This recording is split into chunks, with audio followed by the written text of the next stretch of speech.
Now,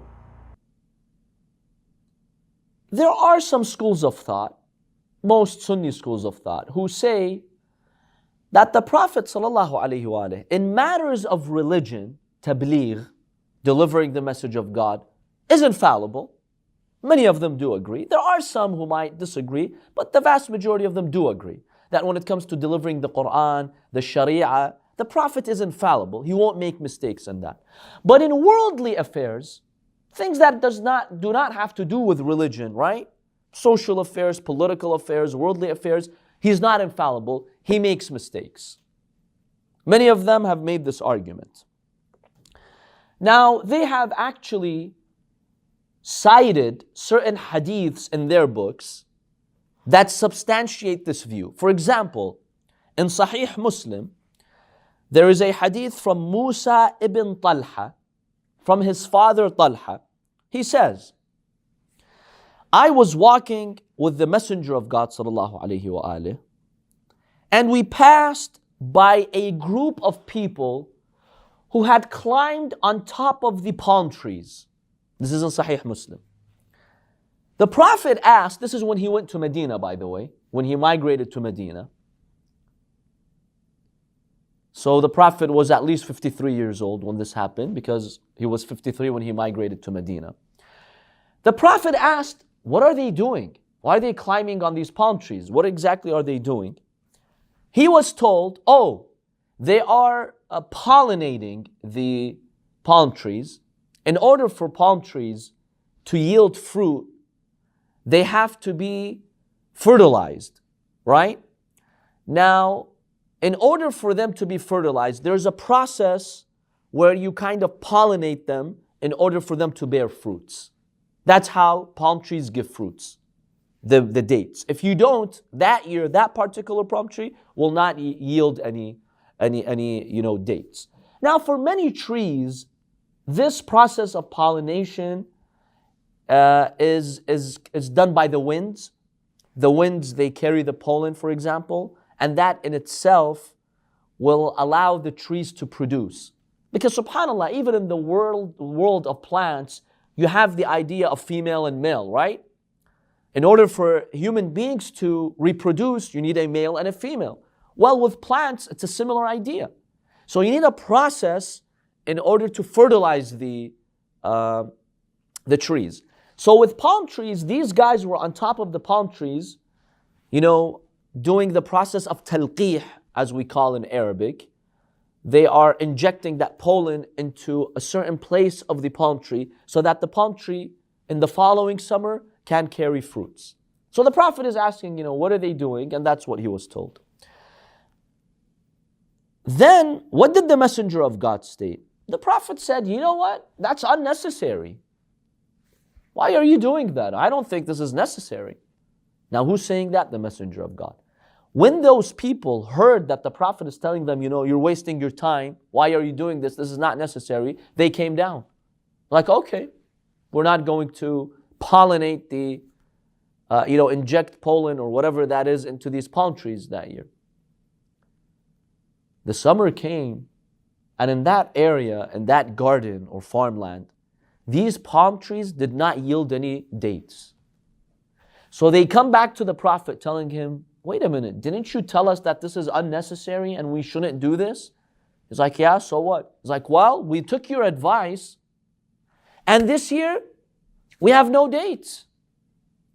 The Prophet realized he made a mistake. He told them, look, in worldly matters, I'm just like one of you. I'll make mistakes. So when I tell you about worldly matters, know that sometimes I make mistakes. I didn't deliberately lie, but I just didn't know this. This was my understanding that this was not necessary, a necessary process for trees. So they use this hadith in Muslim and in other books to establish that the Prophet can make sins, can make mistakes in worldly matters. Matters that don't have to do with religion. How do we respond to that? Is this a valid argument? Okay, in religion, in deen, in Quran, the Prophet does not make any sins. But when it comes to worldly issues, yes, he's a human, he can make sins. There are a number of fundamental problems. I'll mention two. The first fundamental problem goes back to the first argument which we posted. If there is a leader in society who does that, will people have respect for him anymore and trust him? If I go to a community and I'm their spiritual leader, I lead the salah, the congregational prayer, and then let's say I go to that mosque or institution and there's an electrical problem, I come and I insert my opinion. I tell them, you know what? You don't need to do this electrical process. This is unnecessary. And then next week, the whole place burns because of the electrical mistake that I committed. And then they come to me and tell me, wait a minute, didn't you tell us not to do this? I'll tell them, you know what? I'm a human. I make mistakes like you guys, no big deal. Will anyone have respect for me anymore? Will anyone stand behind me and pray? They'll tell me, look, if you're not an expert in this, you don't know, don't insert your opinion. That's none of your business. Why did you give us your opinion when you weren't so sure, when you're not an expert? People won't have respect for you anymore. You think the messenger of God would do this? If he supposedly doesn't know how trees carry fruits and what kind of process you need to do in order for them to yield fruits, why insert his opinion? You see the people working in the farmlands, let them do their work. Why meddle in their business? That makes people lose respect for you. So this is a fundamental problem. And by the way, these hadiths indicate, I'll say this between two parentheses, these hadiths indicate that the Prophet did this when he was in Medina. How old was the Prophet at least at that time? 53, because he migrated to Medina from Mecca at age 53. Did the Prophet grow up in the North Pole, in Michigan, where you don't have palm trees, and he has no clue? Or was he in the Arabian Peninsula? Even a little kid in the Arabian Peninsula knew that trees have to go through this process for them to yield fruits. Because in the Arabian Peninsula, the only tree that you'll be familiar with is the palm tree. It's everywhere. They'll strike back, and say, well, the Prophet grew up in Mecca, and Mecca is kind of rugged. It doesn't have those palm trees that Medina has, and he didn't really know. The Prophet was 53. He traveled to Ta'if. He traveled to Syria. His uncles were from Medina. From Medina, he would travel to Medina. Is it possible for him not to know something so simple like that? So simple like that. It's impossible. How can someone not know that when you grow up in the Arabian Peninsula? You don't know, suddenly, how are dates coming out? I don't know they need to go through that process. That's impossible. That's like someone, telling you that an animal can give birth to its offspring without a male. I didn't know that. Well, even a child knows that. So this is unacceptable. I say that between parentheses. The second fundamental problem, if you say that the Prophet can make mistakes in worldly affairs, but not in religious matters, what is the second fundamental problem? How do you draw the line between religious affairs and worldly affairs? Did the Prophet carry a sign above his head? Hey people, from now till the next 2 hours, I'm going to talk strictly religion. And then in the afternoon, we're going to start our worldly business. How do you draw the line? I'll give you an example. Let's say the Prophet ﷺ, he gives an order, an instruction, a command to his companions, go to war. Let's now go to war. Is this a religious matter or a worldly matter? Is it a religious matter, God revealed to him, go to war, or because he's the head of state and he's looking out for the well-being of his community, just like any responsible leader, he wants to defend his community, so he made that decision. How do you know? How do you know this is a worldly issue or a religious issue? So do you follow him blindly because it's a religious issue and you're sure the Prophet does not make mistakes in religious issues? Or no, this is a worldly matter. You could argue with the Prophet. Maybe you have a better idea. Where do you draw the line? It's not that clear. Especially those early Muslims. Now, sometimes you may have a mujtahid, scholar, expert. He knows how Sharia works. Okay. Maybe you could say he can draw the line between what's worldly and what's religious. But those companions who just became Muslim, How in the world are they supposed to know if this is religious or not? They don't know anything about religion. They're just learning it.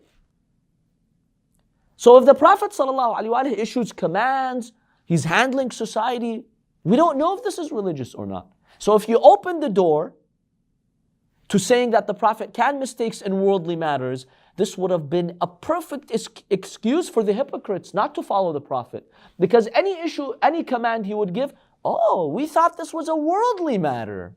And that's why we didn't follow him. Sorry, had we known it was religious, we would have followed him.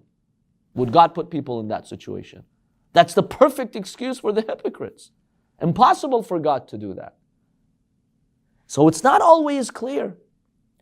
Besides, all schools of thought, even Sunni schools of thought, they believe the actions of the Prophet are part of Sunnah. So for example, if we see the Prophet in his Sunnah, he would every time brush his teeth before Salah, which is, by the way, very mustahab. Sunni scholars will tell you it is mustahab to brush your teeth before Salah. Why? What's the reason? Because the Prophet used to do it. That means you've automatically accepted whatever the Prophet does as part of religion. So don't say that the Prophet has worldly matters and religious matters. In fact, we could argue that everything the Prophet did was in the path of religion. Was either mustahab, wajib, or something that God wants. So then you don't really have worldly matters for the Prophet to make mistakes in. So these are some arguments that refute the claim that the Prophet can make mistakes in worldly matters. Any questions, objections to this argument? They fabricate a lot of sunnahs and attribute it to the Prophet. Absolutely. This hadith, by the way, is fabricated. That the Prophet, told them not to do this to the palm tree. This is fabricated. They're trying to give you the idea that Prophet can make mistakes. And by the way, many of them, I believe, fabricated these hadiths because you see their arguments in order to negate some virtues of Ahlul Bayt. For example, when you tell them the Prophet appointed Imam Ali at Ghadir, first they'll try to argue what that means. Their last argument is this: okay, fine, the Prophet appointed him, but this is a worldly matter. You want to lead society, so he could make mistakes. So we don't have to follow him. We could do our own shura, our own selection process and select somebody else. Not binding. See? There are political reasons why these hadiths were fabricated. And of course, to cover up for the Bani Umayyah and those, unjust rulers in history. It's very sad. In order to justify their position, they will take aim at the Messenger of God and stab the Messenger of God by these crazy accusations. No responsible man would do what they claim the Prophet did. It's very unfortunate. So we have then a number of arguments so far that we have discussed tonight and before that establish the Messenger of God is infallible, and all prophets, by the way. We're not just talking about the Prophet of Allah, Prophet Muhammad sallallahu alaihi wasallam. All prophets of God must be infallible.